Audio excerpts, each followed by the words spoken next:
कल हम लोगों ने 1857 के विद्रोह को दिल्ली को पढ़ा ना, बोल सकता है, कोई प्रॉब्लम नहीं है। कल हम लोगों ने 1857 के विद्रोह के बाद दिल्ली के बारे में पढ़ा। कुछ 2-4 पॉइंट बता दो कल के बारे में। दिल्ली में 1857 की विद्रोह कब हुई है? 12 मई 1857 को। दिल्ली से विद्रोह का नेतृत्व किसने किया था? लेकिन दिल्ली से विद्रोह का सैन्य नेतृत्व किसने किया था? वक्त खान ने किया था। दिल्ली के क्षेत्र में विद्रोह को दबाते हुए कौन अंग्रेज मारा गया था? निकलसन। कौन मारा गया था? और किस विद्रोह को दबा दिया था किसने? हडसन। लॉर्ड नहीं लगाना, हडसन ने इस विद्रोह को दबा दिया था। इतना पढ़ा चुके थे ना। एक वो और बता दीजिए, जब 1857 का विद्रोह का शुरुआत हुआ तो उस समय भारत के गवर्नर जनरल कौन थे? Lord Canning. कौन थे? लॉर्ड कैनिंग थे। 1857 की विद्रोह की शुरुआत 10 मई 1857 को उत्तर प्रदेश के मेरठ से हुई थी। 1857 के विद्रोह की शुरुआत 10 मई 1857 को उत्तर प्रदेश के मेरठ से हुई थी और दिल्ली में 1857 की विद्रोह की शुरुआत 12 मई 1857 को हुई थी। दिल्ली के बाद 1857 का विद्रोह का प्रमुख केंद्र कानपुर बना। दिल्ली के बाद 1857 का विद्रोह का प्रमुख केंद्र कानपुर बना और कानपुर आपका उत्तर प्रदेश में पड़ता है। कानपुर आपका कहाँ पड़ता है? उत्तर प्रदेश में पड़ता है। विद्रोह की शुरुआत मई में हुआ था, 10 मई 1857 को। फिर उसके बाद दिल्ली में 12 मई 1857 को। मई के बाद जून आता है। कुछ ही दिन बाद कानपुर में जो 1857 का विद्रोह का जो अगला प्रमुख केंद्र बना वह कानपुर बना। और कानपुर में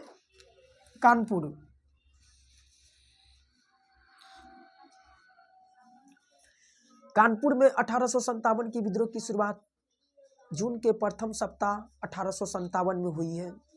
कानपुर में विद्रोह की शुरुआत जून के प्रथम सप्ताह 1857 में हुई है। जून के प्रथम सप्ताह में होने वाली विद्रोह कानपुर हो गया, अवध और लखनऊ हो गया, फैजाबाद हो गया, झांसी हो गया। ये सब विद्रोह जून के प्रथम सप्ताह में हुई है। जून के प्रथम सप्ताह 1857 में हुई है। 4, 5, 6, 7 जून 1857 के विद्रोह ये तमाम क्षेत्रों में हुई है। कानपुर में 1857 का विद्रोह का नेतृत्व नाना साहब ने किया था। कानपुर में 1857 का विद्रोह का नेतृत्व नाना साहब ने किया था। कानपुर में 1857 का विद्रोह का नेतृत्व नाना साहब ने किया था। देखिए, 1857 के विद्रोह को जानने से पहले ये देखेंगे कि जो भी इस विद्रोह में पार्टिसिपेट किया, भाग लिया है, वह किसी न किसी का अपने पीछे स्वार्थ छिपा हुआ था। हर व्यक्ति को अपने अपने पीछे स्वार्थ छिपा हुआ था। नाना साहब मतलब जो भी 1857 के विद्रोह में भाग लिया है, पार्टिसिपेट किया है, वो सबको पीछे ना पीछे अपने स्वार्थ छिपा हुआ था। वो सबको अपने पीछे स्वार्थ छिपा हुआ था। 1857 के विद्रोह में 1857 के विद्रोह में कोई भी देश के आज़ादी के लिए कूद नहीं पड़े थे। अगर ये सब व्यक्ति देश के आज़ादी के लिए कूदता, 1857 यानी ये सब व्यक्ति अंग्रेज को भगाने के लिए कूदता, तो अंग्रेज यहीं से फरार होकर चला जाता। लेकिन ये सब अपने अपने कोई कुछ का क्षेत्र बचाने के लिए, कोई यानी अपने अपने चीज़ों को बचाने के लिए कि अंग्रेज हमको से ये क्षेत्र ना छीन ले, यानी कहने का मतलब है कि 1857 के विद्रोह में जो भी पार्टिसिपेट किया वो सबको अपने स्वार्थ के लिए, वे सब अपने स्वार्थ के लिए 1857 के विद्रोह में पार्टिसिपेट किए हैं। नाना साहब 1857 के विद्रोह में इसलिए कूद पड़े, नाना साहब 1857 के विद्रोह में इसलिए कूद पड़े क्योंकि नाना साहब के जो अंग्रेज, क्योंकि नाना साहब से पेंशन छीन लिया गया था, क्योंकि नाना साहब से पेंशन अंग्रेजों ने छीन लिया था। जब हम लोग मध्यकालीन भारतीय के इतिहास मराठा साम्राज्य पढ़ेंगे, जब हम लोग मध्यकालीन भारतीय का इतिहास मराठा साम्राज्य पढ़ेंगे तो उसमें अंतिम पेशवा था। मध्यकालीन भारतीय का इतिहास मराठा साम्राज्य पढ़ेंगे तो उसमें अंतिम पेशवा था जिसका नाम था बाजीराव द्वितीय। और बाजीराव द्वितीय कानपुर में रहा करता था। बाजीराव द्वितीय कानपुर में रहा करता था और बाजीराव द्वितीय को अंग्रेज पेंशन दिया करता था। बाजीराव द्वितीय को अंग्रेज पेंशन दिया करता था और उस पेंशन से ही बाजीराव द्वितीय अपना जीवन यापन करते थे। जब बाजीराव द्वितीय का निधन 1853 में हुआ, जब बाजीराव द्वितीय का निधन 1853 में हुआ तो अंग्रेज सरकार ने कानपुर में पेंशन देना बंद कर दिया। जब बाजीराव द्वितीय का निधन 1853 में हुआ तो उनका उत्तराधिकारी, उनका दत्तक पुत्र यानी गोद लिया हुआ पुत्र नाना साहब थे। जब बाजीराव द्वितीय का निधन 1853 में हुआ तो उनका उत्तराधिकारी, उनका दत्तक पुत्र नाना साहब बना। नाना साहब को अंग्रेजी सरकार ने पेंशन देने से इनकार कर दिया। हम आप लोग को पढ़ाए हैं पिछला क्लास में बंगाल के गवर्नर जनरल में कि गोद निषेध प्रथा क्या है। दत्तक पुत्र का मतलब गोद निषेध प्रथा होता है। गोद निषेध प्रथा उसे कहते हैं जिस राजा का कोई संतान नहीं हुआ करता था और वह राजा किसी दूसरे का पुत्र अपने गोद में ले लिया करता था तो उसे उस राज्य का राजा घोषित नहीं किया जाता था। यही गोद निषेध प्रथा है। नाना साहब बाजीराव द्वितीय का दत्तक पुत्र था तो अंग्रेज ने कहा कि आप बाजीराव द्वितीय का असली पुत्र थोड़े हैं, आप तो गोद लिए हुए पुत्र हैं, इसलिए हम आपको पेंशन नहीं देंगे। जिस वजह से नाना साहब कानपुर से इस विद्रोह का नेतृत्व करने का काम किया और नाना साहब अपने पेंशन को बहाल करवाने को लेकर, नाना साहब अपना पेंशन को बहाल करवाने के लिए अपने निजी सलाहकार, नाना साहब अपने निजी सलाहकार अजीमुल्ला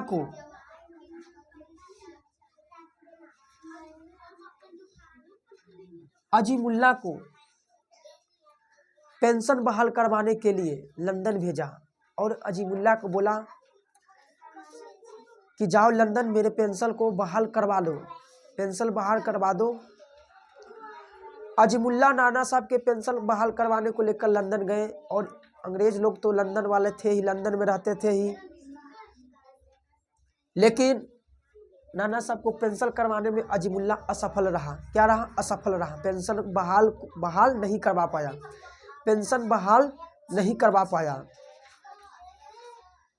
नाना साहब का मूल नाम धोंदू पंत या घोंदू पंत था। नाना साहब का मूल नाम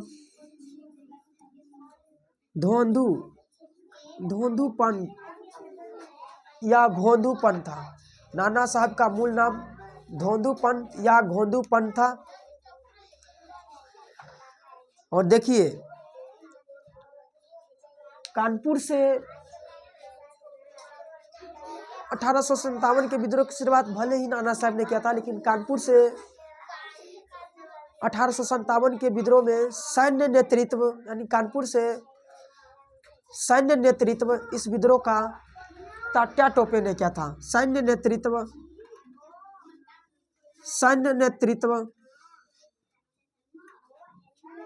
तात्या टोपे ने किया था।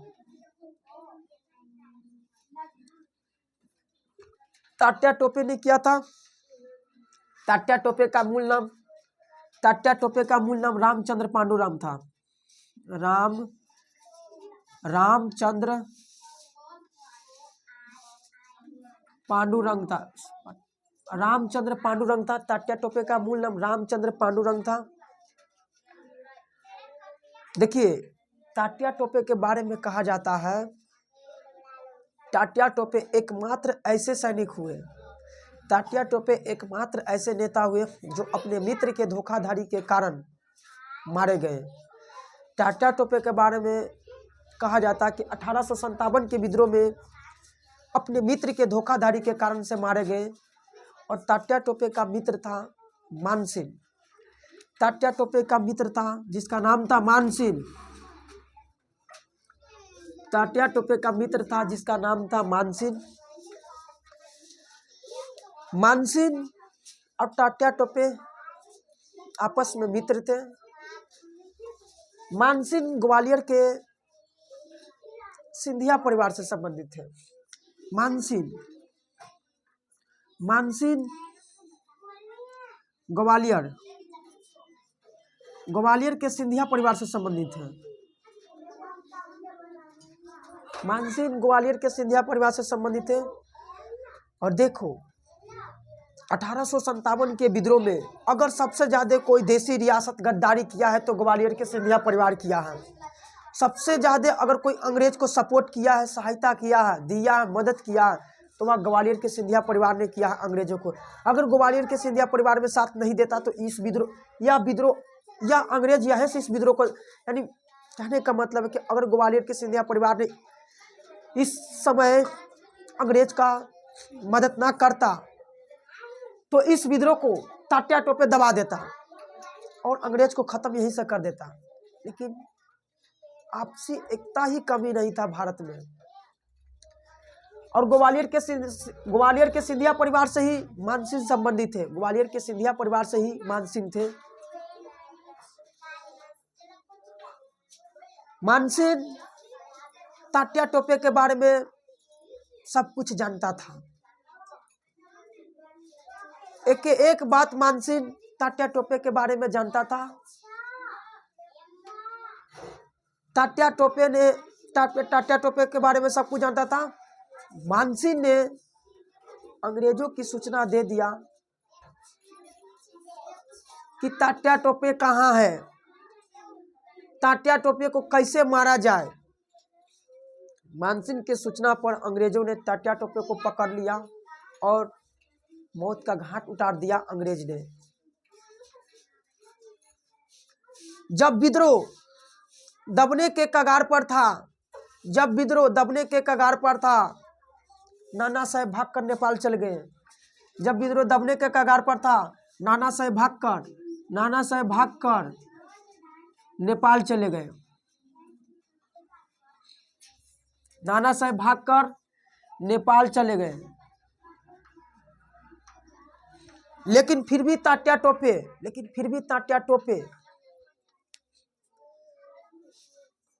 इस विद्रोह को कड़ी से लड़ाई लड़ते रहे। इस विद्रोह में कड़ी से लड़ाई अंग्रेजों से लड़ते रहे।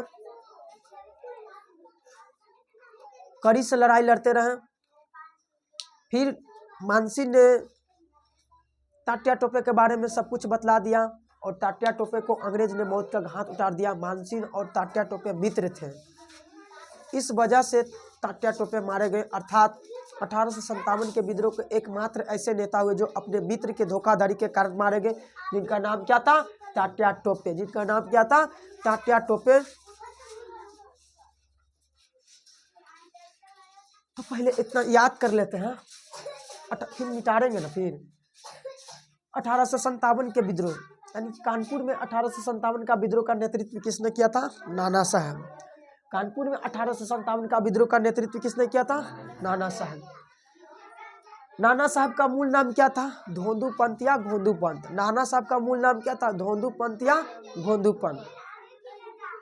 मतलब कि नाना साहब ने अपने पेंशन बहाल करवाने को लेकर अपने निजी सलाहकार को लंदन, अपने निजी सलाहकार को किसे लंदन भेजा?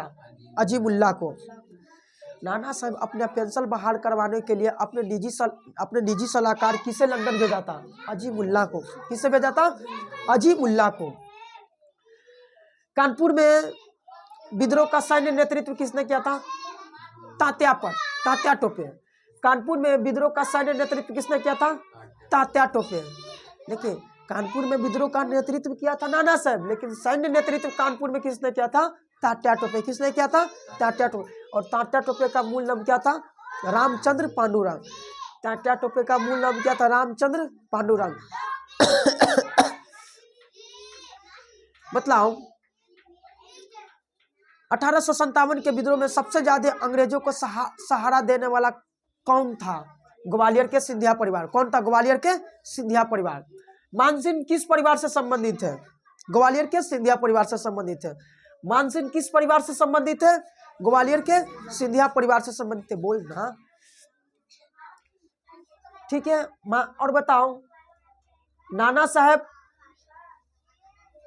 बाजीराव द्वितीय का निधन कब हुआ था? 1853 में।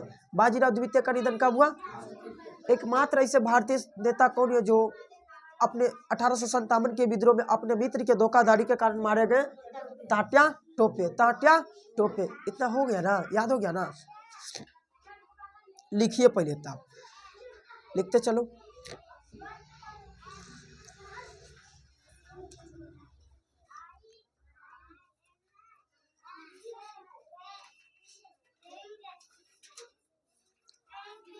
लिखो।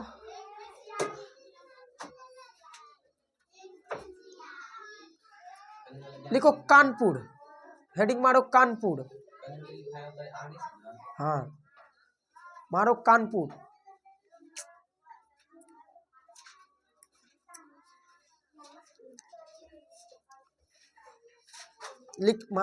हेडिंग मारो कानपुर।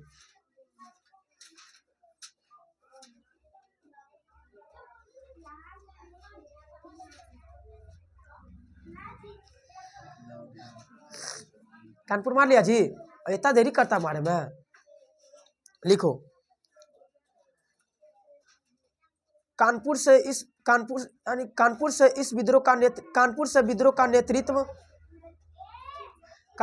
1857 का विद्रोह का नेतृत्व कानपुर से 1857 का विद्रोह का नेतृत्व कानपुर से 1857 का विद्रोह का नेतृत्व नाना साहब ने किया। कानपुर से 1857 का विद्रोह का नेतृत्व नाना साहब ने किया।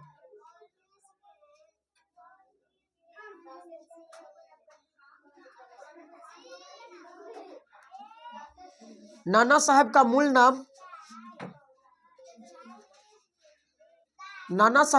नाम धोंदू पंत था।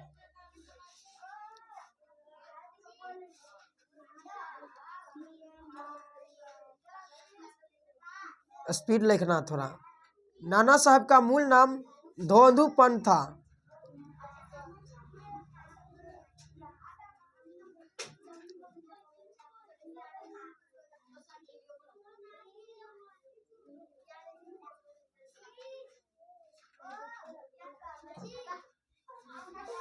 नाना साहब इस विद्रोह में नाना साहब इस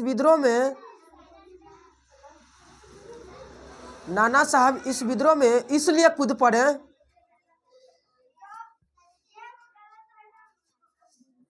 नाना साहब इस विद्रोह में इसलिए कूद पड़े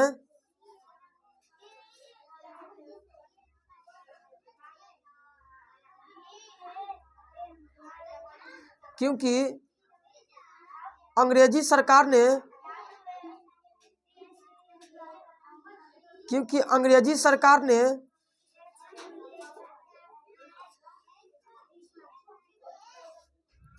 नाना साहब क्योंकि अंग्रेजी सरकार ने नाना साहब के पेंशन को क्योंकि अंग्रेजी सरकार ने नाना साहब के पेंशन को नाना साहब के पेंशन को देना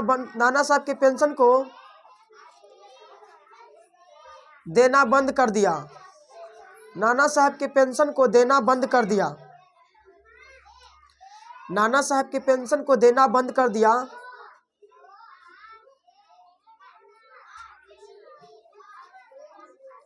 तत्पश्चात नाना साहब ने अपने पेंशन बहाल करवाने के लिए नाना साहब ने अपने पेंशन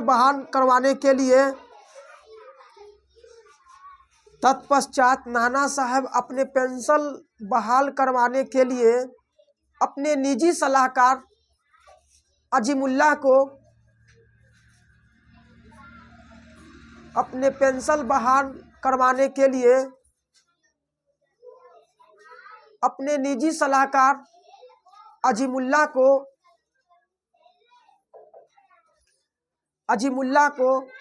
लंदन भेजा।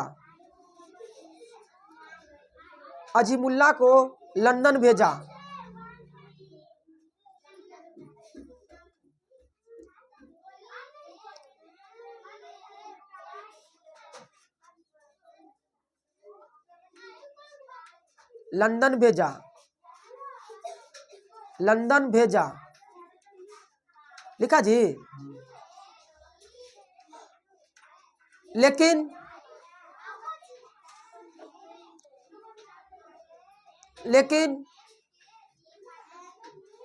अजीमुल्लाह पेंशन बहाल करवाने में असफल रहे।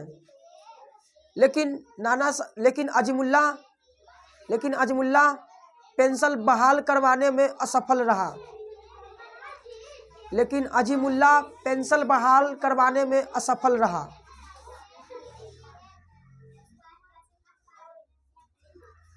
लेकिन अजीमुल्लाह पेंशन बहाल करवाने में असफल रहा। लिखा। जानते हैं, एक बात ध्यान रखिए, कानपुर में 1857 का विद्रोह को जो दबाया अंग्रेज, उसका नाम था कैंपबेल। ये पढ़ाने में छोड़ दिए उस समय, माफी मांगना चाहते हैं। 1857 के विद्रोह जो कानपुर को दबाने का काम किया हुआ कैंपबेल किया। कौन किया? कैंपबेल। जब तात्या टोपे काफी कड़ी से लड़ाई लड़ रहा था अंग्रेज से ना, तब अंग्रेज सेनापति एक आया जिसका नाम था कैंपबेल, और कैंपबेल को ही मानसिंह ने सूचना दे दिया था कि तात्या टोपे के बारे में। और फिर कैंपबेल ने तात्या टोपे को पकड़ा और फिर मार दिया। फिर तात्या टोपे को मार दिया था। लिखिए, लिखा देंगे, लिखिए। लिखा, कहाँ तक लिखा? असफल रहा। कुछ लिख लिया? असफल रहा। अजीमुल्लाह पेंशन बहाल करवाने में असफल रहे। जब विद्रोह, उसी में लिखना, जब विद्रोह दबने के कगार पर था, जब विद्रोह दबने के कगार पर था, जब विद्रोह दबने के कगार पर था, जब विद्रोह दबने के कगार पर था, जब विद्रोह दबने के कगार पर था, तो नाना साहब भागकर नेपाल चले गए। जब विद्रोह दबने के कगार पर था तो नाना साहब भागकर नेपाल चले गए। जब विद्रोह दबने के कगार पर था तो नाना साहब भागकर नेपाल चले गए। भागकर नेपाल चले गए, लिखा ना। तत्पश्चात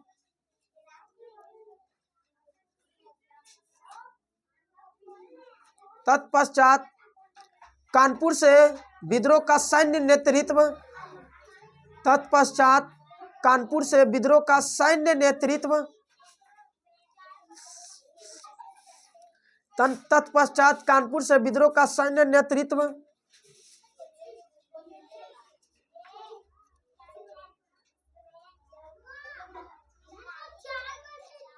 तत्पश्चात कानपुर से विद्रोह का सैन्य नेतृत्व तात्या टोपे ने किया। तात्या टोपे ने किया। तत्पश्चात कानपुर से विद्रोह का सैन्य नेतृत्व तात्या टोपे ने किया और तात्या टोपे ने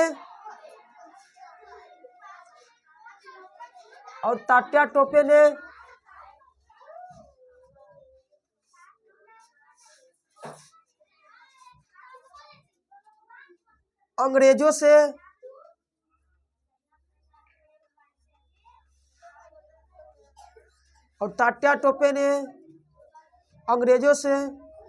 काफी मजबूती से लड़ाई लड़ने लगी। अंग्रेजों से काफी मजबूती से लड़ाई लड़ी। तात्या टोपे ने काफी मजबूती से लड़ाई लड़ने लगी।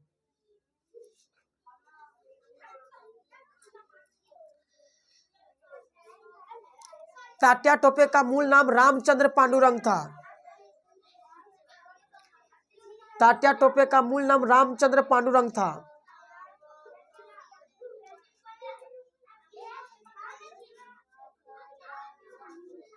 तात्या टोपे का मूल नाम रामचंद्र पांडुरंग था।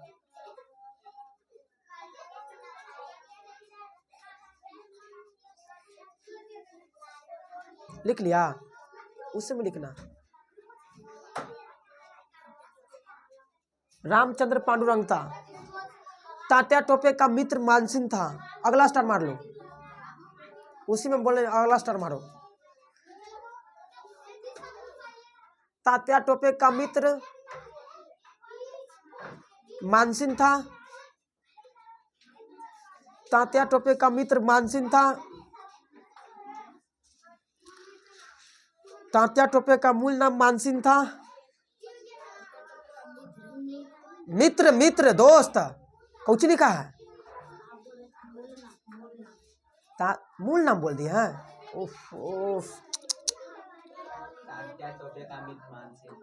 लिखा नहीं सर जी, दम लिखा है तो कैसे बोल रहा है। तात्या टोपे का मित्र मानसिंह था, दम बोल रहे हैं। तात्या टोपे का मित्र मानसिंह था। मानसिंह ग्वालियर सिंधिया परिवार से संबंधित है। मानसिंह ग्वालियर सिंधिया परिवार से संबंधित है। मानसिंह ग्वालियर सिंधिया परिवार से संबंधित है। मानसिंह ग्वालियर सिंधिया परिवार से संबंधित है। लिख लिया।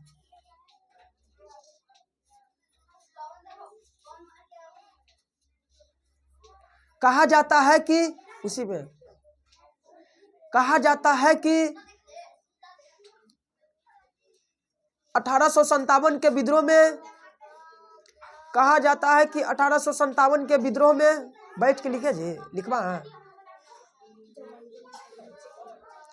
कहा जाता है कि 1857 के विद्रोह में अगर किसी देशी रियासत ने साथ दिया है, अगर किसी देशी रियासत ने अंग्रेजों का साथ दिया है, कहा जाता है कि 1857 के विद्रोह में अगर किसी देशी रियासत ने अंग्रेजों का साथ दिया है, अगर किसी देशी रियासत ने अंग्रेजों का साथ दिया है तो वह है ग्वालियर का सिंधिया परिवार। तो वह है ग्वालियर का सिंधिया परिवार। तो वह है ग्वालियर का सिंधिया परिवार।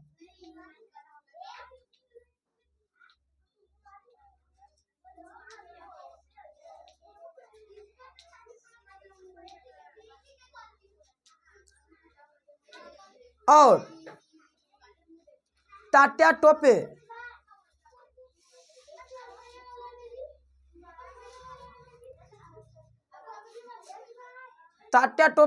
इसी परिवार से तात्या टोपे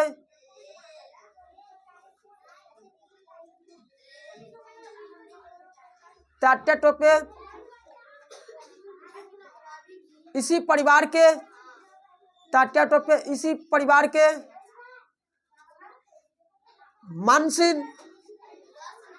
तात्या टोपे इसी परिवार के मानसिक के कारण, तात्या टोपे इसी परिवार के मानसिक के कारण, मानसिक के धोखाधड़ी के कारण, लिख लो मानसिक के धोखाधड़ी के कारण तात्या टोपे होता है अभी नया नया है, एक्सपीरियंस हो जाएगा, फिर गलती नहीं होगा। तात्या टोपे इसी परिवार के मानसिक के धोखाधड़ी के कारण, मानसिक के धोखाधड़ी के कारण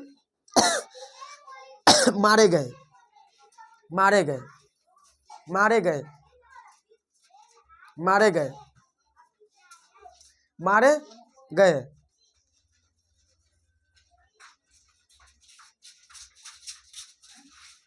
लिखो एगो स्टार नोट बना के लिखो, नोट लिखो NOTE नोट।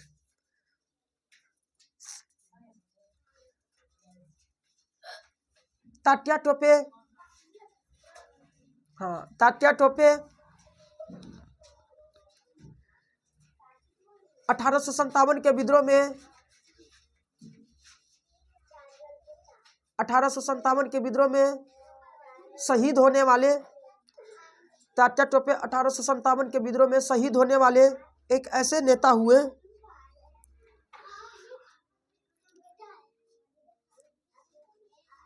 तात्या टोपे 1857 के विद्रोह में शहीद होने वाले एक ऐसा नेता हुए जो अपने मित्र के धोखाधड़ी के कारण मारे गए,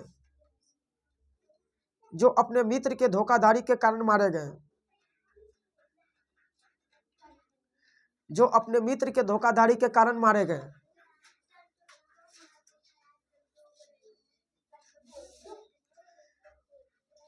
जो अपने मित्र के धोखाधड़ी के कारण मारे गए। लिख लिया, स्टार मारे हुआ।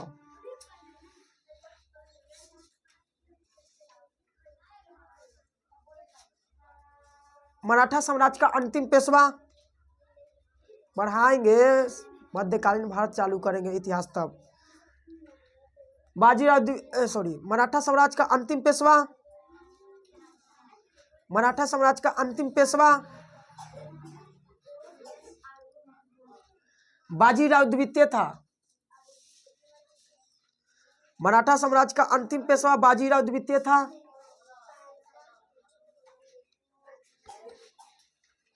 उसी में लिख रहे ना इनका मराठा साम्राज्य का अंतिम पेशवा बाजीराव द्वितीय था तथा इनका निधन 1853 ईस्वी में हुआ, तथा इनका निधन 1853 ईस्वी में कानपुर में हुआ। कानपुर में रहते हुए मरे, कानपुर मर गए थे, तथा इनका निधन 1853 ईस्वी में कानपुर में हुआ, तथा इनका निधन 1853 ईस्वी में कानपुर में हुआ। लिख लिया, लिखा। अगला पढ़ते हैं, मिटाते हैं इसको। हो गया ना?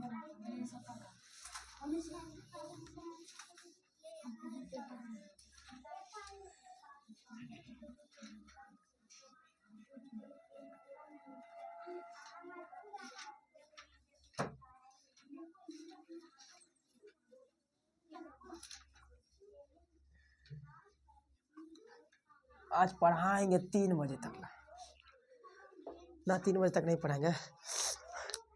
कानपुर के बाद 1857 का विद्रोह कहा रो कहा रहा जी है ना, रो रहा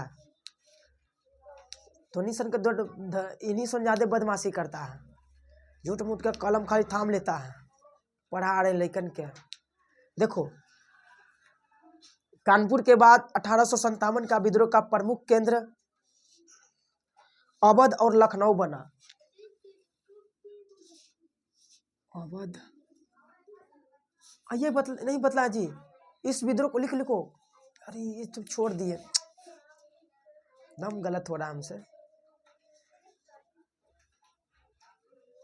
वहां लिखवा, स्टार मारो। कानपुर में विद्रोह का कानपुर के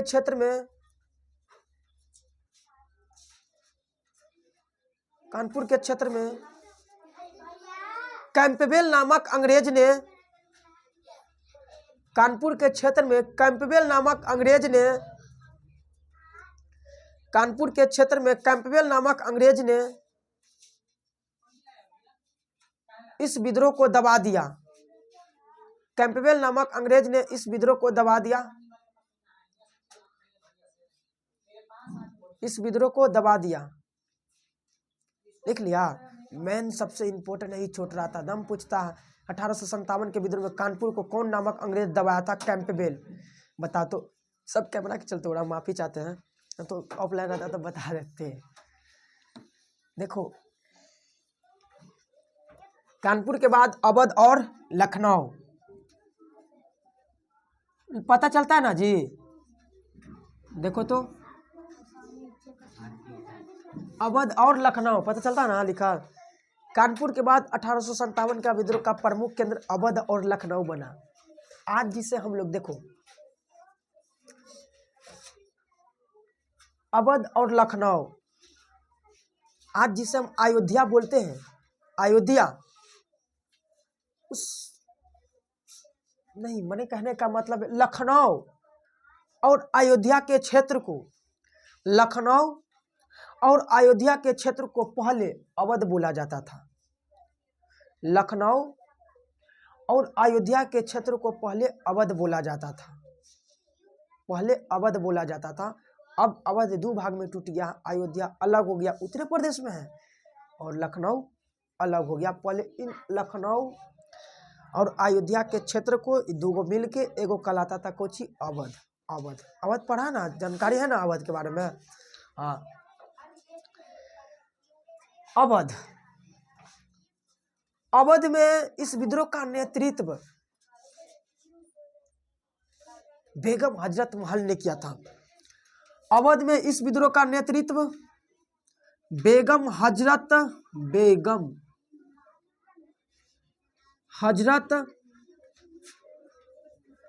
महल ने किया था। अवध में इस विद्रोह का नेतृत्व बेगम हजरत महल ने क्या किया था? और बेगम हजरत महल को इतिहास में महक परी के नाम से जाना जाता है। बेगम हजरत महल को इतिहास में महक परी के नाम से जाना जाता है। बेगम हजरत महल को इतिहास में महक परी के नाम से जाना जाता है। महक परी के नाम से जाना जाता। बेगम हजरत महल को इतिहास में महक परी के नाम से जाना जाता है। और बेगम हजरत महल ने यहाँ से इस विद्रोह का नेतृत्व किया। बेगम हजरत महल भी अपने फायदा के लिए इस विद्रोह में कूद पड़ा। ये भी देश के आज़ाद करवाने के लिए, ये भी देश के लिए, आज़ाद के लिए नहीं, ये भी देश के लिए इस विद्रोह में नहीं उतरे। ये भी अपना फायदे के लिए। इसको भी अंग्रेज कुछ क्षेत्र छीन रहा था। कौन छीन रहा से अभी पता चलेगा। तब जाके 1857 के विद्रोह में पार्टिसिपेट किए थे बेगम हजरत महल। हम आपको पढ़ाए हैं, पिछले कुछ ही दिन पहले पढ़ाए हैं, जब बंगाल के गवर्नर जनरल पढ़ा रहे थे तब। याद करो, अवध का अंतिम नवाब हुआ करता था जिसका नाम था वाजिद अली शाह। अवध का अंतिम नवाब था जिसका नाम था वाजिद अली शाह, था ना, वाजिद अली शाह।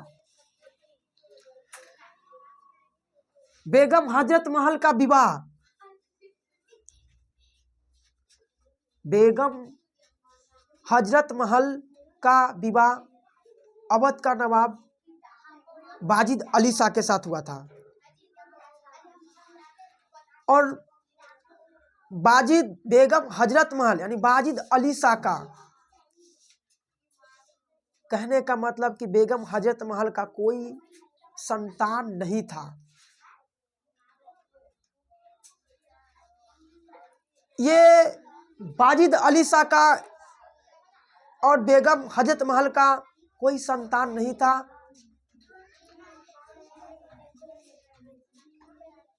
बेगम हजरत महल की गोद लिया हुआ पुत्र था जिसका नाम था बिरजिस कादिर। जिसका नाम क्या था? बिरजिस कादिर। कहने का मतलब है, लॉर्ड डलहौजी नामक एक अंग्रेज था, पढ़ा है? हाँ, लॉर्ड डलहौजी नामक एक अंग्रेज था और उन्होंने लॉर्ड डलहौजी ने अपने एक अंग्रेज सेनापति जिसका नाम था जेम्स आउट्रम को भेजा अवध में कि देखो तो कि अवध में शासन प्रशासन कौन कर रहा, क्या वहां से अच्छी तरह से शासन प्रशासन हो रहा। जेम्स आउट्रम आया और यहाँ से लॉर्ड डलहौजी को यह संदेश दिया कि अवध में शासन प्रशासन वाजिद अली शाह का रहा, और ये वाजिद अली शाह काफ़ी सीधा साधी आदमी थे।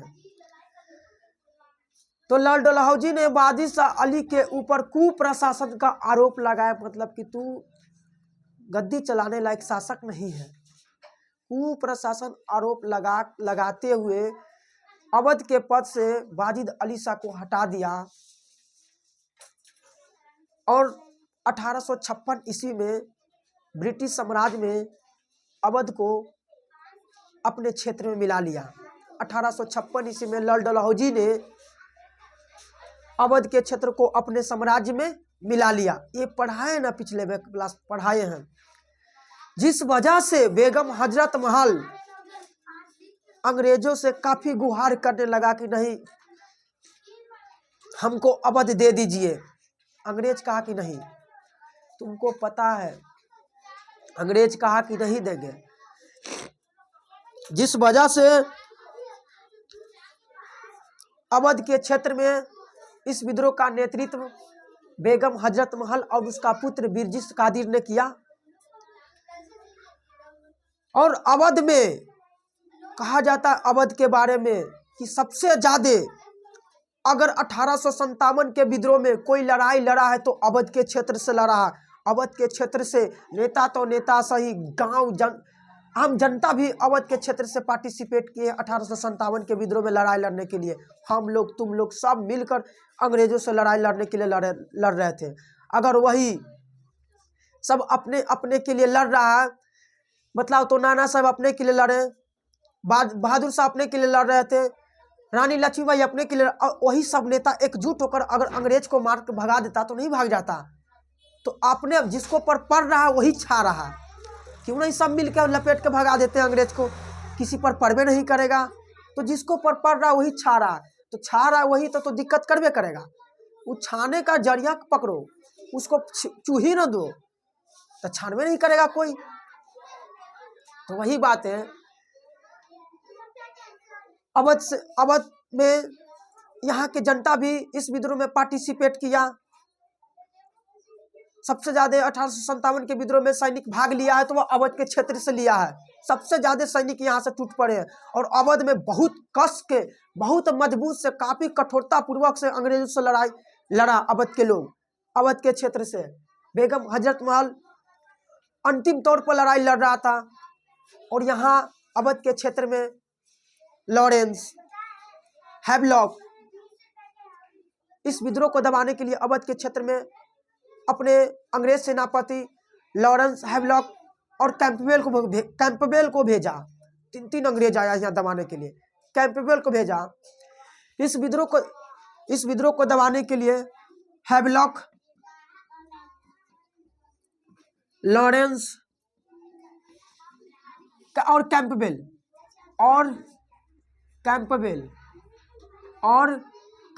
को भेजा। इस विद्रोह को दबाते हुए हैवलॉक मारा गया। अतः इस विद्रोह को कैंपबेल ने पूरी तरह से दबा दिया। अतः इस विद्रोह को कैंपबेल बहुत मजबूत है, कानपुर में दबाया ना, अभी देखो कहाँ कहाँ ही गर्दा उड़ा देता है। कैंपबेल ने इस विद्रोह को दबा दिया और अवध को वर्ष 1856 ईस्वी में ब्रिटिश साम्राज्य में मिला लिया। और मिलाने का काम किसने किया था? लॉर्ड डलहौजी ने। किसने किया था? लॉर्ड डलहौजी ने। तो यहाँ से इतना ही प्रश्न बनता है, पूछता है कि अवध से 1857 का विद्रोह का जो नेतृत्व किया है वह किया है बेगम हजरत महल और उसका पुत्र बिरजिस कादिर।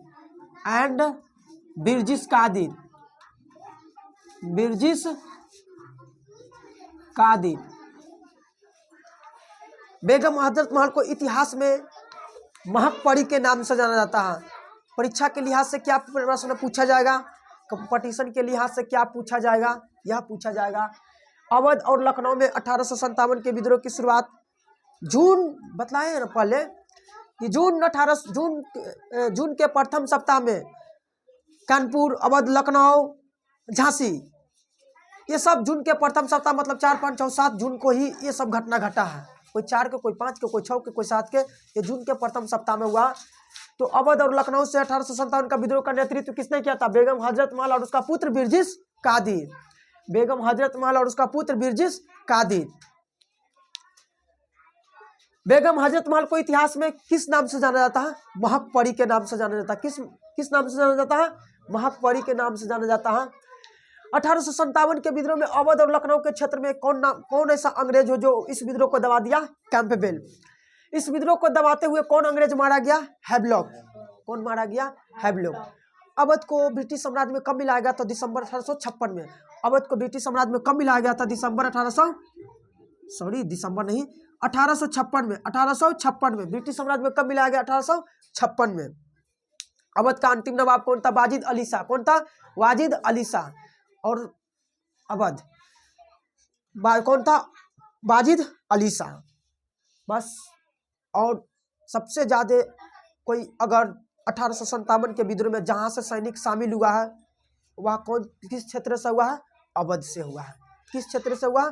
अवध से हुआ है। और अवध और लखनऊ उत्तर प्रदेश में पड़ता है। कहाँ पड़ता? अवध और लखनऊ उत्तर प्रदेश में पड़ता है जी, उत्तर प्रदेश में पड़ता। समझ में आ गया? तो लिखो, ऐसे लिखते चलो। मारो हेडिंग अवध और लखनऊ, हेडिंग मारो अवध और लखनऊ।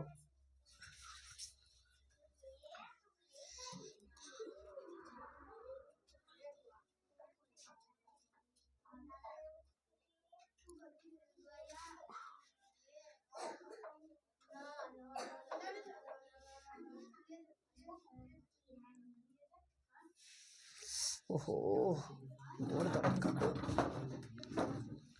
अवध और लखनऊ, अवध और लखनऊ।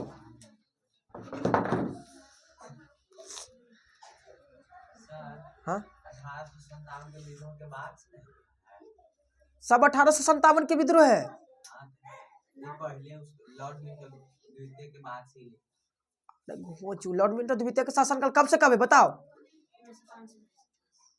कब चढ़ा? 1857। अब तू पिटाएगा ही पिटाएगा, अब तू पिटाएगा। पता नहीं चढ़ा उतना दिन से।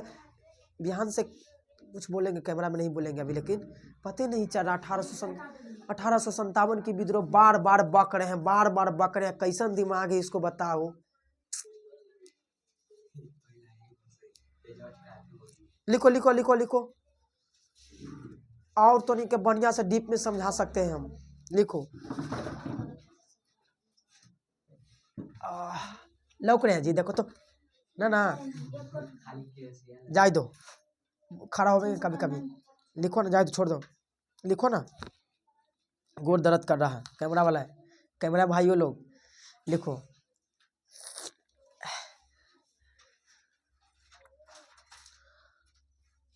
लिख लिया? अवध और लखनऊ हेडिंग मारा।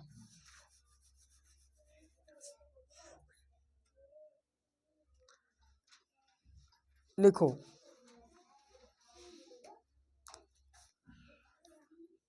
यहां से विद्रोह का नेतृत्व, यहां से मतलब अवध और लखनऊ से 1857 का विद्रोह का नेतृत्व कहने का मतलब ये हुआ। यहां से विद्रोह का नेतृत्व, यहां से विद्रोह का नेतृत्व, यहां तो कुछ है नहीं। यहां से विद्रोह का नेतृत्व, यहां से विद्रोह का नेतृत्व बेगम हजरत महल और उसका पुत्र बिरजिस कादिर ने किया था। यहां से विद्रोह का नेतृत्व बेगम हजरत महल और उसका पुत्र बिरजिस कादिर ने किया था। बेगम हजरत महल और उसका पुत्र बिरजिस कादिर ने किया था। बिरजिस कादिर ने किया था।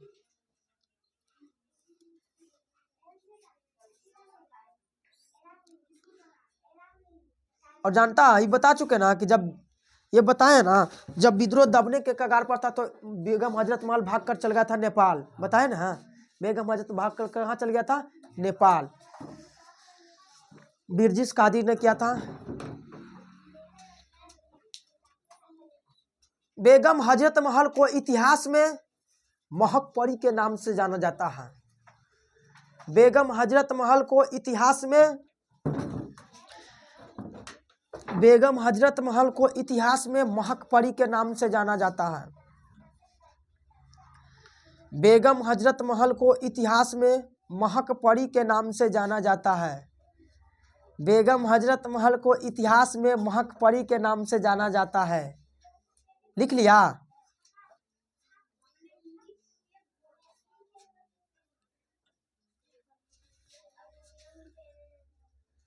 लिख लिया जी?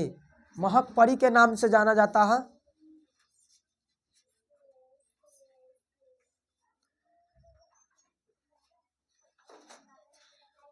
लिखा जी? लिखो उसी में, बेगम हजरत महल, हम डीप में लिखाएंगे, हम बीपीएससी लेवल तक ला। बेगम हजरत महल इस विद्रोह में इसलिए कूद पड़े, बेगम हजरत महल, बेगम हजरत महल इस विद्रोह में इसलिए कूद पड़े, बेगम हजरत महल इस विद्रोह में इसलिए कूद पड़े। बताओ सर, खाइबो नहीं किया अभी, 12:20 हो रहा। जाओ सब लेकर, सब बाहर है। बेगम हजरत महल इस विद्रोह में इसलिए कूद पड़े,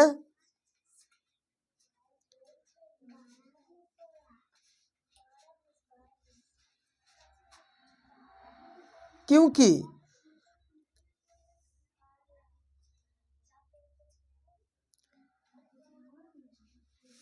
इनसे, क्योंकि इनसे अवध और लखनऊ का क्षेत्र, अवध और लखनऊ का क्षेत्र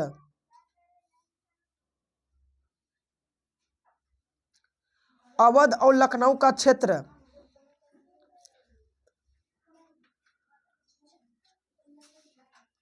अंग्रेज,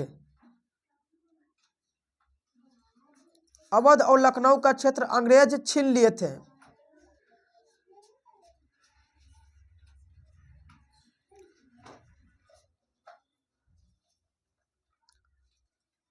अवध और लखनऊ का क्षेत्र छीन लिए थे।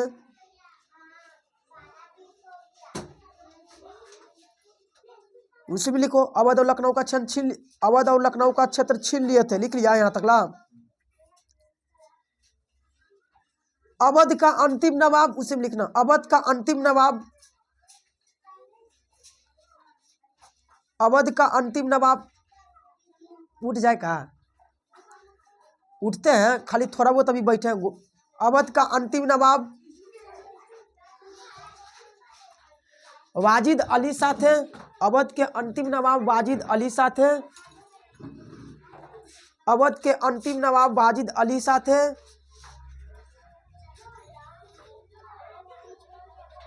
और उनकी पत्नी बेगम हजरत महल थी।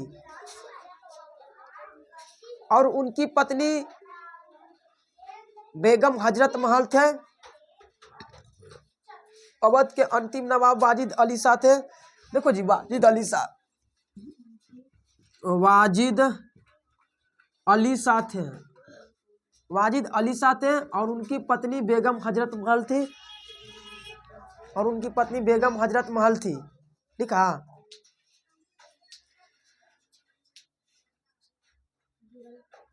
छोड़ो ना जी, गिर रहा था, क्या हो गया? और उनकी पत्नी बेगम हजरत महल थी। लिख लिया? और उनकी पत्नी बेगम हजरत महल थी। लाल डलहौजी ने, उसी में लिखो, लाल डलहौजी ने लाल डलहौजी ने अवध के नवाब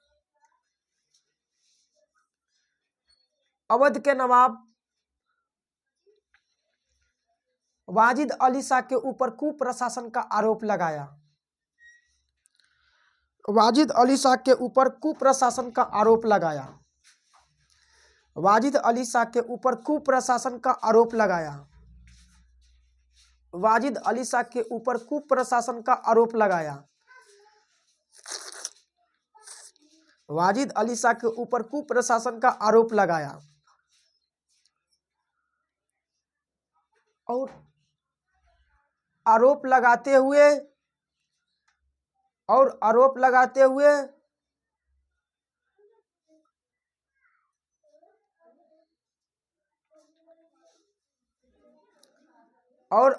लगाते हुए वाजिद अली शाह को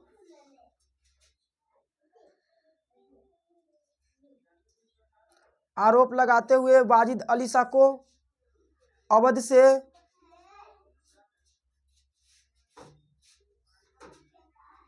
हटा दिया।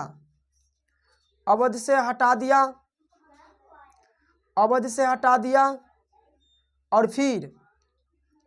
और फिर 1856 ईस्वी में लाल डलहौजी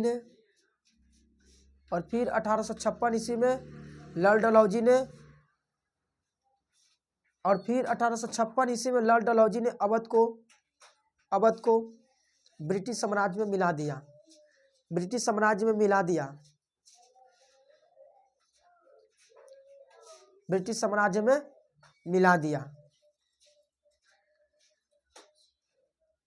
ब्रिटिश साम्राज्य में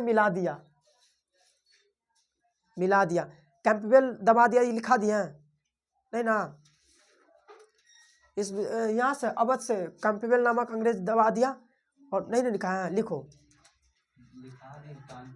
कानपुर नहीं, इबला में, अवध और लखनऊ में। अगला स्टार मारो। अवध और लखनऊ के क्षेत्र में विद्रोह को दबाने का काम अवध और लखनऊ के क्षेत्र में विद्रोह को दबाने का काम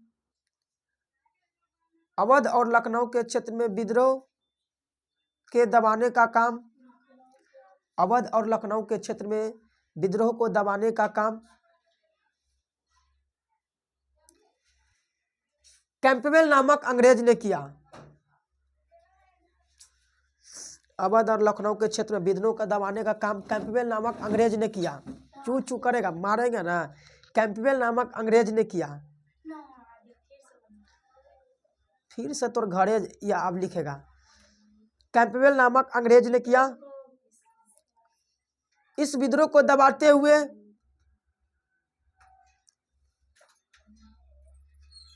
हैवलॉक नामक अंग्रेज मारा गया। इस विद्रोह को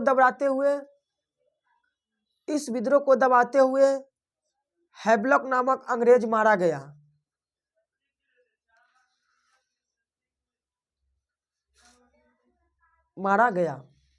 और कौन चीज? हाँ, खत्म। और कुछ हो जी? हाँ, स्टार मारो जी, बहुत इंपॉर्टेंट क्वेश्चन। और लिखो अगला स्टार। 1857 के विद्रोह में सबसे ज्यादा सैनिक अवध के क्षेत्र से भाग लिए। 1857 के विद्रोह में सबसे ज्यादा सैनिक 1857 के विद्रोह में सबसे ज्यादा सैनिक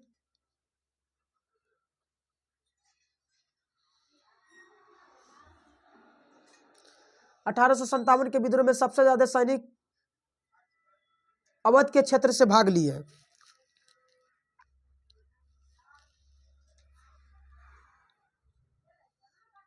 लिख लिया? लिखा? अगला स्टार्ट। अवध और लखनऊ में अवध और लखनऊ के क्षेत्र में विद्रोह दबने के कगार पर था। अवध और लखनऊ के क्षेत्र में विद्रोह दबने के कगार पर था। अवध और लखनऊ के क्षेत्र में विद्रोह दबने के कगार पर था तो बेगम हजरत महल भागकर नेपाल चली गई। अवध और लखनऊ के क्षेत्र में जब विद्रोह दबने के कगार पर था तो बेगम हजरत महल भागकर नेपाल चली गई। याद कर लेते हैं एक बार। नेपाल चली गई, लिख लिया? लिख लिया होगा, आ जाओ। हाँ ठीक है। हैवलॉक लॉरेंस से ज़्यादा मजबूत कैंपबेल था अंग्रेजी तीनों। देखो, अवध और लखनऊ में 1857 का विद्रोह का नेतृत्व किसने किया? बेगम हजरत महल और उसका पुत्र बिरजिस कादिर। अवध और लखनऊ के क्षेत्र में कौन नामक अंग्रेज विद्रोह को दबा दिया? कैंपबेल। कौन अंग्रेज मारा गया? हैवलॉक। जब विद्रोह दबने के कगार पर था तो बेगम हजरत महल भागकर कहाँ चला गया? नेपाल। बेगम हजरत महल को इतिहास में किस नाम से जाना जाता है? महापरी के नाम से जाना। अवध का अंतिम नवाब बाजिद अली शाह थे और बाजिद अली शाह की ही पत्नी कौन थी? बेगम हजरत महल। अवध को ब्रिटिश साम्राज्य में कब मिलाया गया था? 1856 में। किसने मिलाया था? लॉर्ड डलहौजी ने। किसने मिलाया था? लॉर्ड डलहौजी ने। इसी को लेकर, अवध को छीनने को लेकर बेगम हजरत महल ने अंग्रेजों से गुहार किया कि नहीं, हमको अवध का क्षेत्र दे दीजिए, लखनऊ को नहीं दिया। बेगम हजरत महल चाहता था अपना पुत्र को बनाना, बिरजिस कादिर को यहाँ का नेतृत्व बनाना, राजा बनाना चाहता था। याद हो गया? इतना ही था। अब धीरे धीरे ठंडा के अंश आ गया हमारा में।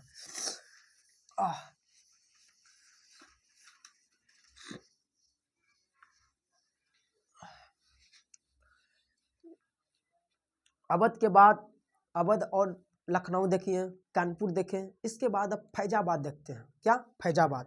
देखो ना जी, सबसे ज्यादा अगर कोई 1857 के विद्रोह से प्रभावित राज्य रहा तो वह आपका उत्तर प्रदेश रहा।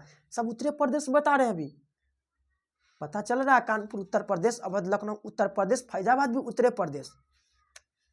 फैजाबाद भी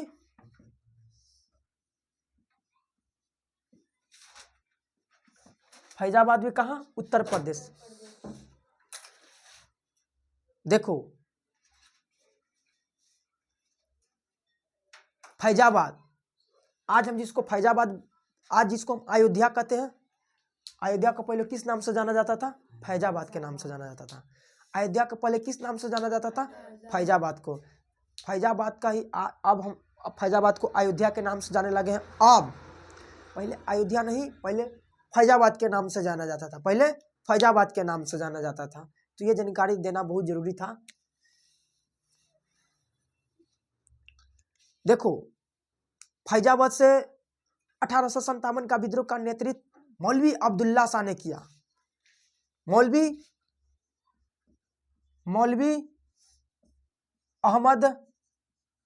अहमदुल्ला शाह ने किया। अहमदुल्ला शाह ने किया।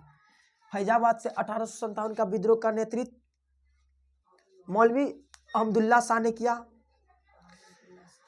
मौलवी अहमदुल्ला रहने वाला था दक्षिणी भारत का। मौलवी अहमदुल्ला रहने वाला था दक्षिणी भारत का, लेकिन यह उत्तरी भारत में आकर बस गया। और उत्तर प्रदेश आपका उत्तरी भाग में है कि नहीं है? मौलवी अब्दुल्ला मूल तौर पर दक्षिणी भारत के रहने वाले थे, लेकिन यह उत्तर प्रदेश यानी उत्तरी भारत में आकर बस गए। और मौलवी अब्दुल्ला के बारे में कहा जाता है तो यह अंग्रेजों का सबसे कट्टर दुश्मन था। मौलवी अब्दुल्ला के बारे में कहा जाता है कि यह अंग्रेजों का सबसे कट्टर दुश्मन था। मौलवी अब्दुल्ला 50,000 का इनामी था। मौलवी अब्दुल्ला 50,000 का इनामी था। मौलवी अब्दुल्ला 50,000 का इनामी था। बताओ, मतलब अंग्रेजों ने यह घोषणा कर दिया कि जो भी व्यक्ति मौलवी अब्दुल्ला को जिंदा या मुर्दा पकड़कर मेरे सामने लाएगा उसको 50,000 रुपया का इनाम दिया जाएगा।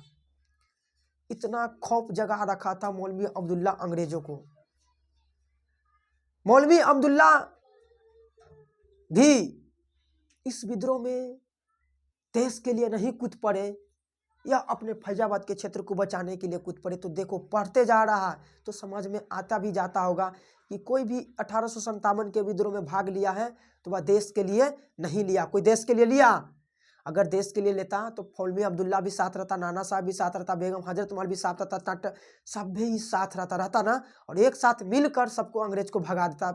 अगर मौलवी अब्दुल्ला के साथ भी नाना साहब आकर साथ देते, बेगम हजरत महल के साथ देते, विद्रोही सिपाही दिल्ली के आकर साथ देता, अवध और लखनऊ के जैसे क्षेत्र का सब जो पार्टिसिपेट किया वो सब आकर साथ देता, तो भी इस विद्रोह को यहाँ से दबा देता मौलवी अब्दुल्ला।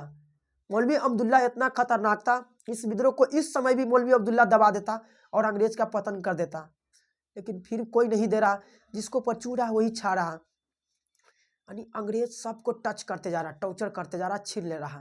अंग्रेज, अब तो लोग को जानकारी हो गया कि अंग्रेज कितना पावरफुल था, अंग्रेज कितना पावरफुल था। ऐसे नहीं, अंग्रेज भारत ने लगभग 200 वर्षों तक शासन किया, 1757 से 1947 तक किया। प्लासी के से किया था ना, आया था व्यापार करने के लिए ईस्ट 1600 में आया था, ये पता है ना आप लोग को? हाँ, दम पता होगा। मौलवी अब्दुल्ला के बारे में ब्रिटिश सरकार ने घोषणा कर दिया कि जो भी मौलवी अब्दुल्ला को जिंदा या मुर्दा पकड़ के लाएगा उसको 50,000 का इनाम दिया जाएगा। बताओ, आज 2024 ना, सन 1857 में 50,000 रुपया का महत्व बताओ।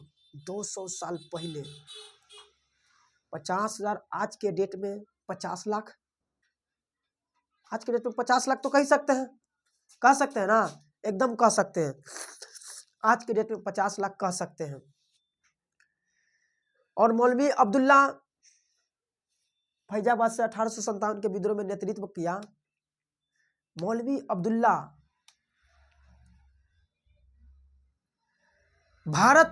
मौलवी अब्दुल्ला यह कहा कि 1857 का विद्रोह का जो सबसे मजबूत पक्ष है वह हिंदू मुस्लिम एकता। पढ़ाए हैं पिछले क्लास में कि जो 1857 का विद्रोह का सबसे मजबूत पक्ष था वह हिंदू मुस्लिम एकता था। मौलवी अब्दुल्ला ने कहा कि इस अंग्रेज को हटाने के लिए हम हिंदू और मुस्लिम को एकता होना जरूरी है। मौलवी अब्दुल्ला ने कहा कि मुस्लिमों को अपना धर्म बचाना है, इस्लाम लोग को अपना धर्म बचाना है, तो इस विद्रोह में पार्टिसिपेट कीजिए, इस विद्रोह में भाग लीजिए, मौलवी अब्दुल्ला कह रहा है। और मौलवी अब्दुल्ला जब विद्रोह को दबा रहा था तो उस समय भारत के आपसी नेता में कमी थी, भारतीय नेताओं के आपसी में कमी थी, यानी भारत के जो नेता थे वो एक नहीं थे, सब अपना अपना मतलबी के था। कह रहे थे कि जब मौलवी अब्दुल्ला विद्रोह को लड़ रहा था, इस विद्रोह को अगर सब नेता साथ देता मौलवी अब्दुल्ला का तो इस विद्रोह को यहीं दबा देता मौलवी अब्दुल्ला, इस विद्रोह को मौलवी अब्दुल्ला यहीं दबा देता। लेकिन आपसी एकता में ही कमी थी नेताओं के, जिस वजह से मौलवी अब्दुल्ला इस विद्रोह को नहीं दबा पाया। अतः फैजाबाद से 1857 का विद्रोह का दबाने का काम जो अंग्रेज किया है, फैजाबाद से जो विद्रोह का दबाने का काम जो अंग्रेज किया है वह कैंपबेल नामक अंग्रेज ने किया है, वह कैंपबेल नामक अंग्रेज ने किया है, वह कैंपबेल नामक अंग्रेज ने किया है। फैजाबाद से अगर जो अंग्रेज विद्रोह को दबाने का काम किया है वह कैंपबेल नामक अंग्रेज ने किया। और इस मतलब जो 1857 का विद्रोह का सबसे मजबूत पक्ष हिंदू और मुस्लिम एकता था, उसको महत्वपूर्ण योगदान देने का काम जो किया है वह मौलवी अब्दुल्ला किया है। कौन कहा? मौलवी अब्दुल्ला कहा। और कहते हुए कहा कि अगर इस्लाम धर्म को बचाना है तो हम इस्लाम धर्म को बचाना है तो मुस्लिम लोग इस पार्टी में सिपेट कीजिए, हिंदू तो कर ही रहा था, इस पार्टी में भाग लीजिए और इस विद्रोह को दबाइए। लेकिन जो आपसी भारत के नेता थे, एकता नहीं थी, उस नेताओं की कमी की वजह से मौलवी अब्दुल्ला इस विद्रोह को दबा नहीं पाता। अतः कैंपबेल नामक अंग्रेज ने इस विद्रोह को पूरी तरह से दबा दिया और मौलवी अब्दुल्ला फेल हो गया, मतलब नहीं दबा पाए। प्रयास तो बहुत किया था मौलवी अब्दुल्ला। बस मौलवी अब्दुल्ला के बारे में इतना है, लिखिए। हाँ, फैजाबाद लिखो।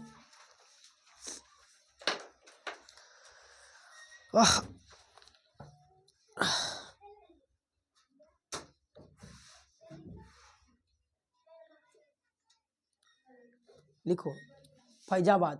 फैजाबाद से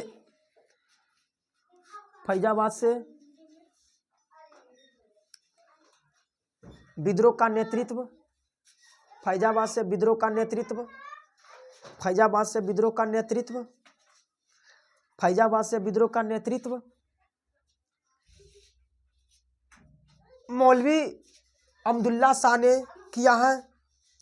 फैजाबाद से विद्रोह का नेतृत्व, यहाँ एगो बेंच लगा देंगे, उन्हें बेंच रहना का कि बैठ के लिखाएंगे ना जी, पैर दर्द कर लगता है। एक तो जानता कूदे है ना उदीन, अभी तक दर्द कर रहा। फैजाबाद से इस विद्रोह का नेतृत्व मौलवी अब्दुल्ला शाह ने किया है। फैजाबाद से इस विद्रोह का नेतृत्व मौलवी अब्दुल्ला शाह ने किया है। लिखा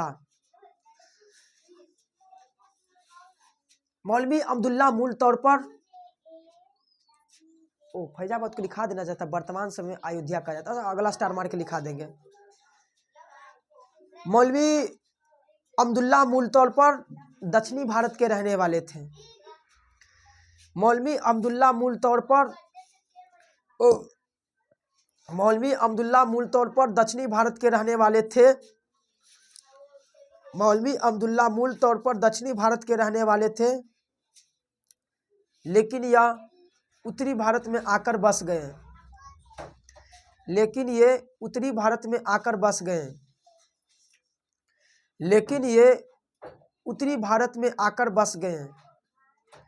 लेकिन ये उत्तरी भारत में आकर बस गए। लेकिन ये उत्तरी भारत में आकर बस गए। लेकिन ये उत्तरी भारत में आकर बस गए। लिख लिया। मौलवी अब्दुल्ला, उसी में लिखो, अंग्रेजों का सबसे कट्टर दुश्मन था, उसी में लिखना। मौलवी अब्दुल्ला शाह, देखो कट्टर, मौलवी अब्दुल्ला अंग्रेजों का सबसे कट्टर दुश्मन था।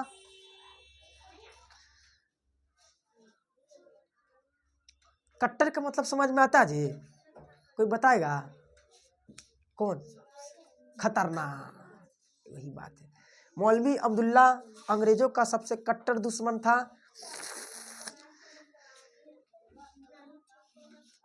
यह मौलवी अब्दुल्ला, उसी में लिखना, यह 50,000 का इनामी था। मौलवी अब्दुल्ला 50,000 का इनामी था अंग्रेजी सरकार का। मौलवी अब्दुल्ला 50,000 का इनामी था। यह 50,000 का इनामी था अंग्रेजी सरकार का।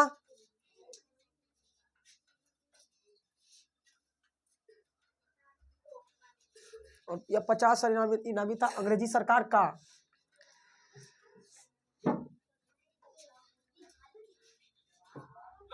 लिखना उसी में।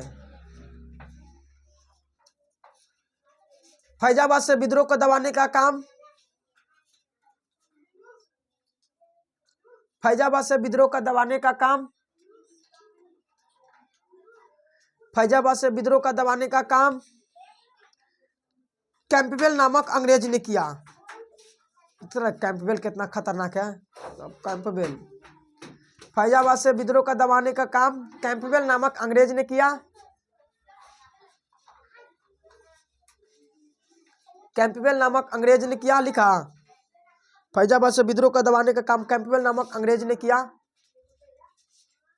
और कुछ हो ना, स्टार मारो अगला। फैजाबाद को वर्तमान समय में अयोध्या के नाम से जाना जाता है। फैजाबाद को वर्तमान समय में अयोध्या के नाम से जाना जाता है।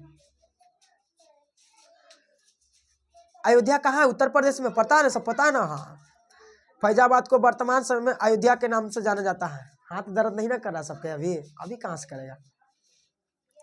फैजाबाद को वर्तमान समय में अयोध्या के नाम से जाना जाता है। लिखा लिखा जी। आवाज जा रहा है तो कमेंट में लिख के जवाब दो। कमेंट करो ना, कोई कमेंट नहीं कर रहा है। आ जाओ फिर अगला देखते हैं, पढ़ते चलो ना।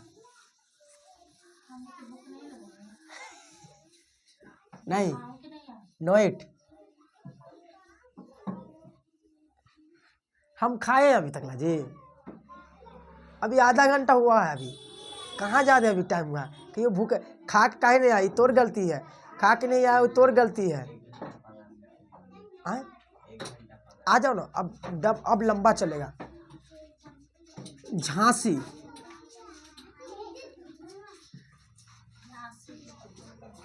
और ग्वालियर, झांसी और ग्वालियर, झांसी एंड ग्वालियर, पता चल रहा ना निखिल जी? झांसी एंड ग्वालियर, झांसी और ग्वालियर। ये झांसी उत्तर प्रदेश में, ग्वालियर मध्य प्रदेश में। झांसी उत्तर प्रदेश में, ग्वालियर मध्य प्रदेश में। यहां से विद्रोह का नेतृत्व, पढ़ने में मन नहीं लग रहा कोई क्या? हाँ तो कारा के भूख लग गया। क्या हो गया? हंस सकते हम। तू हंस मुस्कुरा, तू रोना कम कर दे। हंसते रहो, खुल खुल के हंसो। हाँ जाओ देखो, झांसी और ग्वालियर से विद्रोह का नेतृत्व महारानी लक्ष्मीबाई ने किया था। महारानी लक्ष्मीबाई ने किया था। झांसी और ग्वालियर से विद्रोह का नेतृत्व महारानी, एकदम लिख देते बढ़िया से, महारानी लक्ष्मीबाई।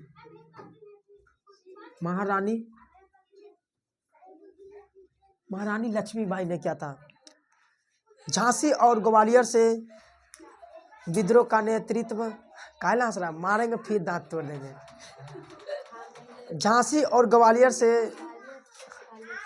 विद्रोह का नेतृत्व महारानी लक्ष्मीबाई ने किया। अब देखो, महारानी लक्ष्मीबाई भी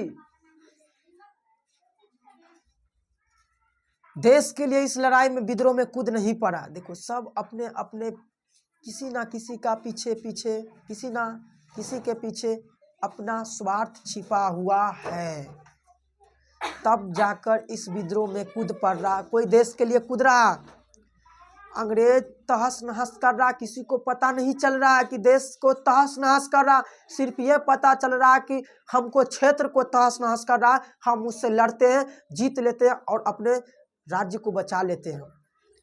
लेकिन सब तो वहाँ के जो पार्टी में सिपेट किया, सब लगता बकचोदरे था। अगर एक साथ सब मिलकर लड़के भगा देता तो तोरो क्षेत्र बच जाता, उसको भी बच जाता, उसको भी बच जाता कि नहीं? एकदम बचता। तो महारानी लक्ष्मीबाई झांसी और ग्वालियर के क्षेत्र को बचाने के उद्देश्य से इस विद्रोह में कूद पड़े। महारानी लक्ष्मीबाई का जन्म उत्तर प्रदेश के बनारस के गोलघर में 1828 में हुआ था। महारानी लक्ष्मीबाई का जन्म उत्तर प्रदेश के बनारस के गोलघर के 1828 में हुआ था। महारानी लक्ष्मीबाई का जन्म उत्तर प्रदेश के बनारस के गोलघर के 1828 में हुआ था और इनका बचपन का नाम मनु या मणिकर्णिका था। इनके बचपन का नाम मनु या मणिकर्णिका था, या बचपन का नाम मनु या मणिकर्णिका था। कुछ छोटे संगे जाना है, बैठो कर देना है जींस में और सुखा देना धूपा में, क्या दिक्कत है? बैठो अभी। इनके बचपन का नाम चल गया तो तुमको माथा फोड़ देंगे, चुपचाप से रहो। पढ़ रहा है तो पढ़ो। बताओ, अगर बड़ी संख्या रहता तो छुट्टी दे देते, काहे कि उसमें महक आता, कर देता था। छोटी संख्या इसलिए जाप के रखो। देखो आ जाओ। महारानी लक्ष्मीबाई का बचपन का नाम मनु या मणिकर्णिका था। अब बस करो, जितना बोलते उतने। मनु या मणिकर्णिका था। देखो, महारानी लक्ष्मीबाई का विवाह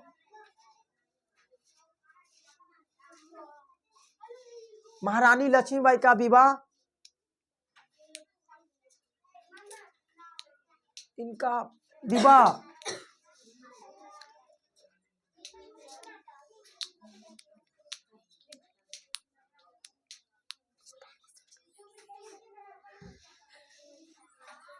इसका विवाह पति का नाम, थोड़ा वीडियो तो पढ़ दो।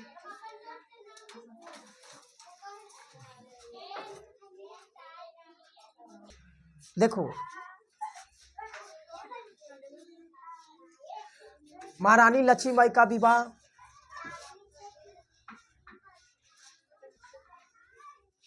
झांसी के राजा गंगाधर राव के साथ हुआ। महारानी लक्ष्मीबाई का विवाह झांसी के राजा गंगाधर राव के साथ हुआ।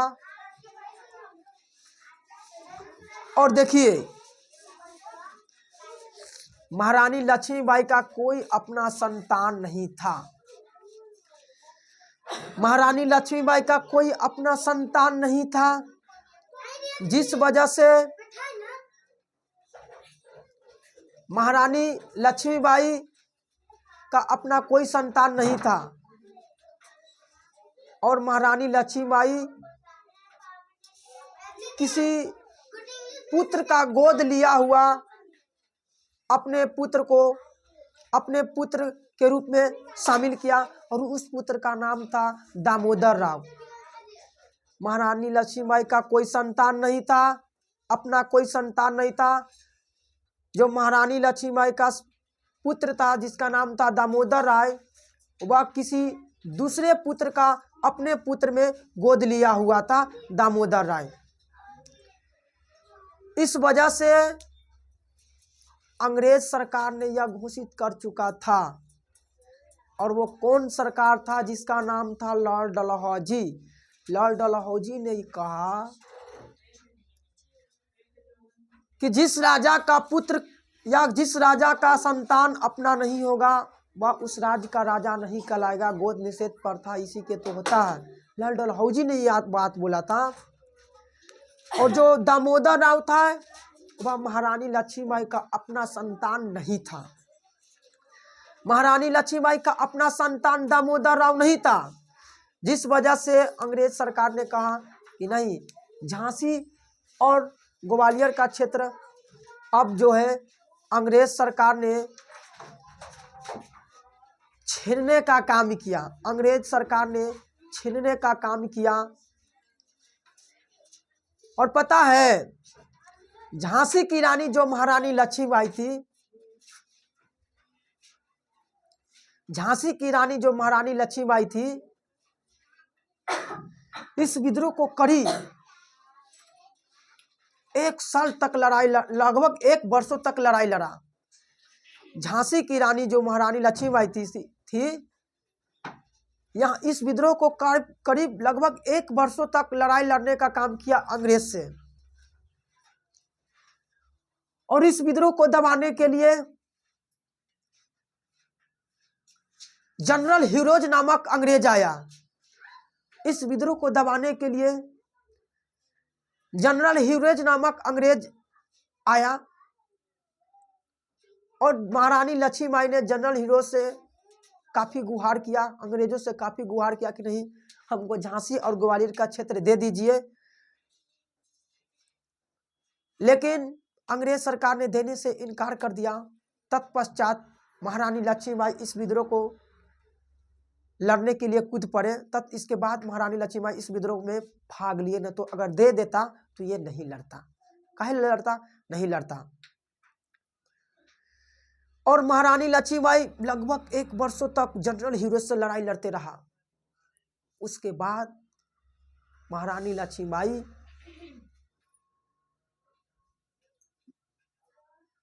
जनरल ह्यूरोज से लड़ते हुए वीर गति प्राप्त हुए। महारानी लक्ष्मीबाई जनरल ह्यूरोज से लड़ते हुए वीर गति प्राप्त हुए, यानी मारे गए, वीर गति प्राप्त हुए। तब जनरल ह्यूरोज ने 1857 के विद्रोह के ऊपर किसी के ऊपर बोला है, तो वह महारानी लक्ष्मीबाई के ऊपर बोला है, झांसी की रानी महारानी लक्ष्मीबाई के ऊपर बोला है और कहा है जनरल ह्यूरोज ने कि झांसी की जो रानी महारानी लक्ष्मीबाई है यह एक मर्द है, यह कोई औरत नहीं है, यह कोई मर्द है। कोई औरत इतना कड़ी से लड़ाई लड़ ही नहीं सकता जितना इन्होंने लड़ाई लड़ा, एक मर्द की तरह लड़ाई लड़ा। तो जनरल ह्यूरोज ने महारानी लक्ष्मीबाई को मर्द की संज्ञा दिया। जनरल ह्यूरोज ने महारानी लक्ष्मीबाई को मर्द की संज्ञा दिया।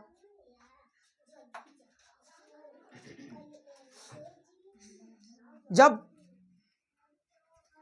और झांसी की रानी महारानी लक्ष्मीबाई का मृत्यु मध्य प्रदेश के ग्वालियर में हुआ। मध्य प्रदेश के ग्वालियर में रहते हुए इनका मृत्यु हो गया। ग्वालियर कहाँ पड़ता जी? मध्य प्रदेश में। और झांसी की रानी महारानी लक्ष्मीबाई की मृत्यु मध्य प्रदेश के ग्वालियर में रहते हुए मारे गए। तो बस झांसी और ग्वालियर से इतना ही था, एक मरते याद कर लेते हैं। झांसी और ग्वालियर से 1857 का विद्रोह का नेतृत्व किसने किया था? महारानी लक्ष्मीबाई। महारानी लक्ष्मीबाई का जन्म कहाँ? उत्तर प्रदेश के बनारस के गोलघर में। कब हुआ? 1828 में। हाँ, वहाँ गोलघर भी, सगरू गोलघर होता है, वहाँ गोलघर है। पटना में गोलघर है, वही पटने गोलघर नहीं है, सगरू तो होता है गोलघर जी। इनके बचपन का नाम मनु या मणिकर्णिका था। हाँ, इनके महारानी लक्ष्मीबाई का पति का नाम क्या था? गंगाधर राव। और इनके पुत्र का नाम क्या था? दामोदर राव। इनके पुत्र का नाम क्या था? दामोदर राव। इनके बचपन का नाम क्या था? मनु या मणिकर्णिका, मनु या मणिकर्णिका।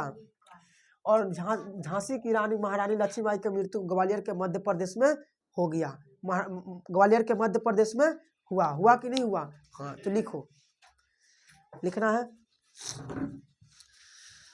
देख लेते हैं, कुछ छूटा नहीं रहा।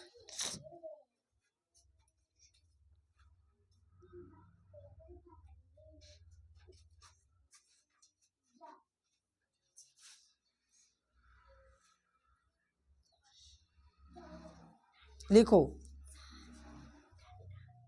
है, लिखो, झांसी उत्तर प्रदेश में, झांसी उत्तर प्रदेश में कहाँ है डंटा जी? झांसी उत्तर प्रदेश में है, क्वेश्चन में कर लेना। और ग्वालियर मध्य प्रदेश, और ग्वालियर मध्य प्रदेश लिखा।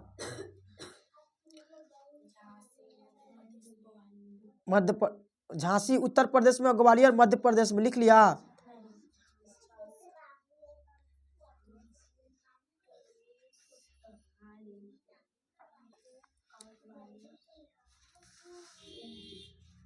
इंच लिखो, इन क्षेत्र में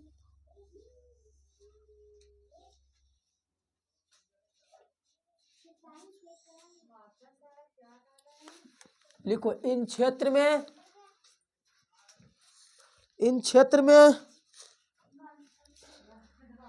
विद्रोह का नेतृत्व, इन क्षेत्र में विद्रोह का नेतृत्व महारानी लक्ष्मीबाई ने किया। इन क्षेत्र में विद्रोह का नेतृत्व महारानी लक्ष्मीबाई ने किया। इन क्षेत्र में विद्रोह का नेतृत्व महारानी लक्ष्मीबाई ने किया। इन क्षेत्र में विद्रोह का नेतृत्व महारानी लक्ष्मीबाई ने किया। इनका जन्म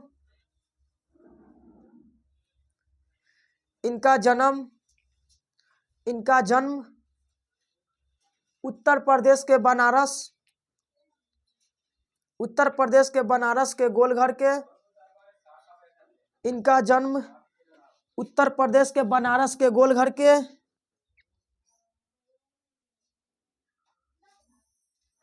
इनका जन्म उत्तर प्रदेश के बनारस के गोलघर के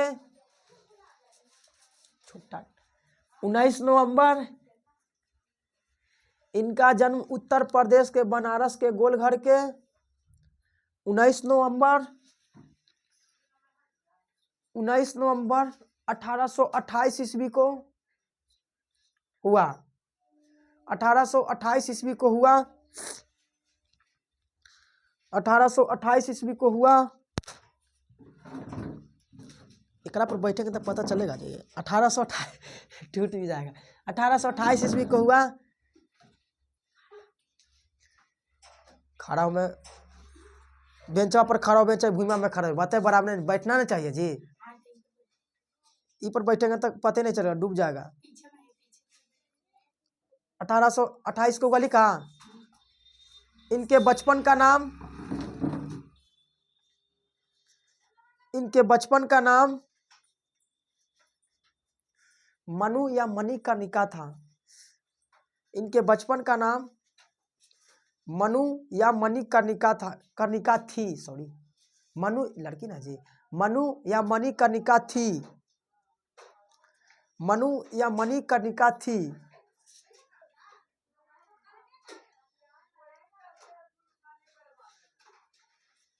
इनका विवाह, उसी में लिखो, इनका विवाह झांसी के महाराज, इनका विवाह झांसी के महाराज गंगाधर राव के साथ हुआ।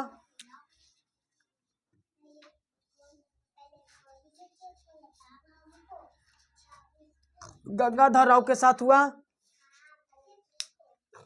इनका विवाह झांसी के महाराज गंगाधर राव के साथ हुआ। गंगाधर राव के साथ हुआ।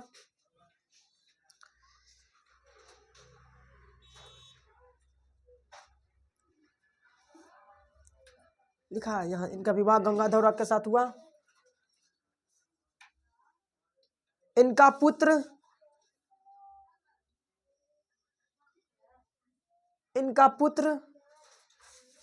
दामोदर राव थे।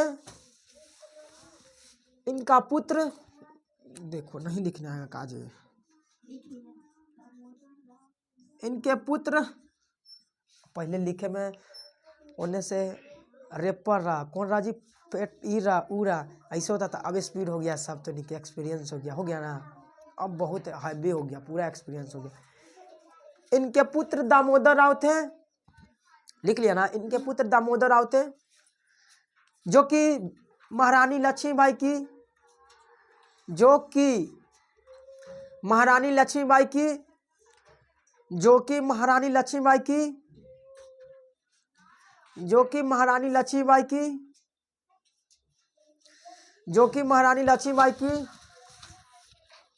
गोद लिया हुआ पुत्र था। जो कि महारानी लक्ष्मीबाई की गोद लिया हुआ पुत्र था। गोद लिया हुआ मतलब समझ में आएगा ना, गोद निषेध प्रथा क्या। हाँ, गोद लिया हुआ पुत्र था, जिस वजह से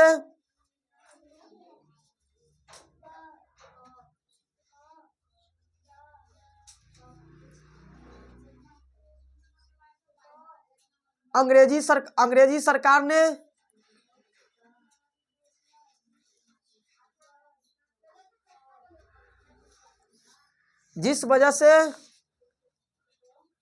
सरकार ने जानता है, हमारे कॉपी में लिखल होगा कुछ, लेकिन लिखा रहे हैं कुछ, मतलब कि हट गया साफा, समझा पता नहीं। यहाँ पर आते ही लैंग्वेज चेंज होने लगा और बुलाता ऐसा जा रहा है कि लग रहा है कि हमारा कोई अंदर से बोल रहा है कि बोलते चलो। सच में कॉपी में हमको तो दिखाते हैं, अभी तुमको दिखाते हैं कुछ और होगा, लेकिन यहाँ पर लगातार लिखते जा रहा है, निकलते जा रहा है, जो सही निकलते जा रहा है।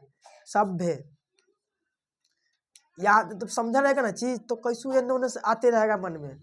अब थोड़ा बोलो समझल चीज ना, तो उल्टा फिर बोला जाएगा अपनी। कहाँ से बोल लिखा है? जिस वजह से अंग्रेजी सरकार ने इस क्षेत्र को, तू कहला बोलेगा घुस के, तू कैसे घुसेगा? जिस वजह से कहाँ से, फिर से बोलो जी। जिस वजह से इन क्षेत्र को अंग्रेजी सरकार ने छीनने का काम किया। छीनने का काम किया।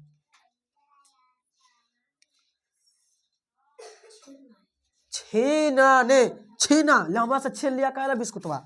हाँ यही छीनने का काम किया। अब बिस्कुट नहीं लिख लेना, बिस्कुट नहीं लिख लेना, बोले हैं जिस वजह से इस क्षेत्र को छीनने का काम किया, लिख लिया। और लिखा ना, उसी में लिखना। इस विद्रोह को दबाने के लिए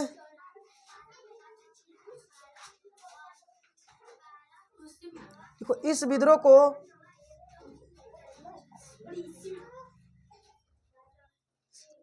दबाने के लिए,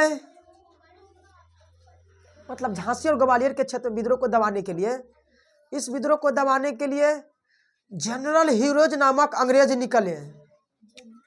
पढ़ाए पढ़े ना जी।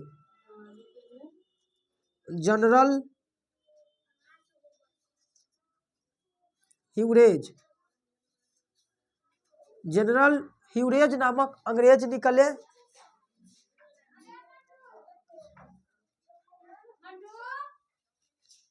इस विद्रोह को दबाने के लिए जनरल ह्यूज नामक अंग्रेज निकले।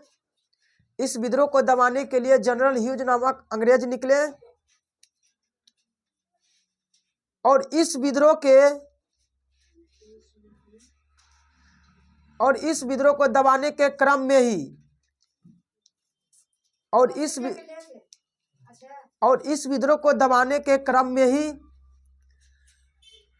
विद्रोह को दबाने के क्रम में ही महारानी लक्ष्मीबाई,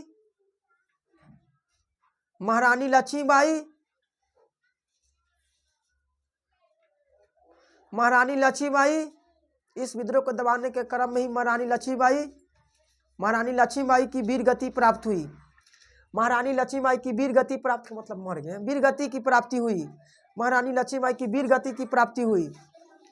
महारानी लक्ष्मीबाई की वीर गति की प्राप्ति हुई। महारानी लक्ष्मीबाई की वीर गति की प्राप्ति हुई। लिखा ना।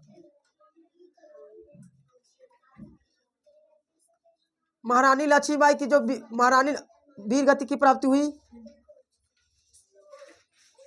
लिख लिया ना? इतना स्टार मार के लिखो। महारानी लक्ष्मीबाई का निधन 20 मार्च 1858 ईस्वी को हुआ। 58, 1 वर्षों से अधिक भी लड़ाई जी, 1 वर्षों तक लगभग लड़ाई ना। महारानी लक्ष्मीबाई का निधन 20 मार्च 1858 ईस्वी को हुआ।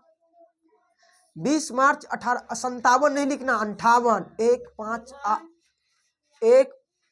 1558। 20 मार्च 1858 ईस्वी को हुआ। महारानी लक्ष्मीबाई का निधन 20 मार्च 1858 ईस्वी को ग्वालियर के मध्य प्रदेश में हुआ। 1858 ईस्वी को ग्वालियर के मध्य प्रदेश में, मध्य प्रदेश के ग्वालियर में हुआ था, या ग्वालियर के मध्य प्रदेश में, या मध्य प्रदेश के ग्वालियर में हुआ था। 2 3 5 3 2 5 वही होता। और इनका निधन 20 मार्च 1858 ईस्वी को मध्य प्रदेश के ग्वालियर में हुआ था। लिखा जी। स्टार मारो, अगला स्टार।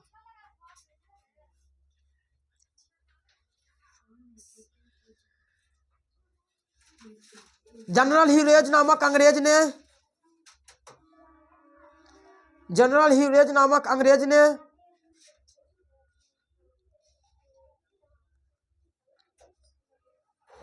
अगर हमारा अलाव मिला जाए तो हम 5 घंटा खींच सकते हैं। जनरल ह्यूरेज नामक अंग्रेज ने, अब थोड़ा तो नहीं पचावे लायक हो गया क्षमता, तब तो खींचेंगे ना तेजी से। जनरल ह्यूरेज नामक अंग्रेज ने महारानी लक्ष्मीबाई को, झांसी की रानी महारानी लक्ष्मीबाई को, जनरल ह्यूरेज नामक अंग्रेज ने झांसी की रानी महारानी लक्ष्मीबाई को, महारानी लक्ष्मीबाई को, महारानी लक्ष्मीबाई को मर्द की संज्ञा दिया है।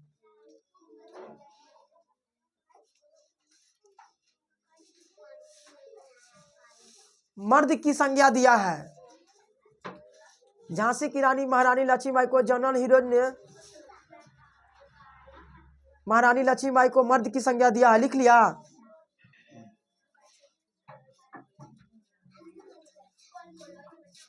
एक बात मन में और आ गया, मौलवी अब्दुल्ला के बारे में। मौलवी अब्दुल्ला जो था, जब वो चलता था ना, तो उसके जब चलता था तो डंका बजता था, वो जब चलता था इसलिए मौलवी अब्दुल्ला को डंका साहब ही कहा जाता है। ये बात छूट गया, अभी याद आ गया। हाँ है कहीं तो लिख लो। हाँ मौलवी पहले समझ लो। जब मौलवी अब्दुल्ला चलता था तो उसके साथ डंका बजाया जाता था, जिस कारण मौलवी अब्दुल्ला को डंका साहबी कहा जाता। तो लिखो मौलवी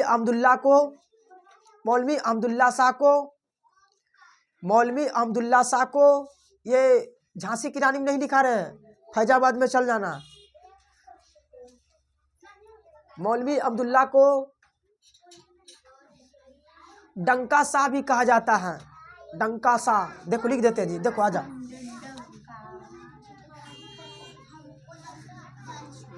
डंका शाह भी कहा जाता है, मौलवी अब्दुल्ला को डंका शाह भी कहा जाता है। लिख हो गया। और पढ़ाई क्या घंटा हुआ देखो तो वीडियो 1 घंटा 42 मिनट। कट करो। हाँ सापा कट करो, रोको अभी।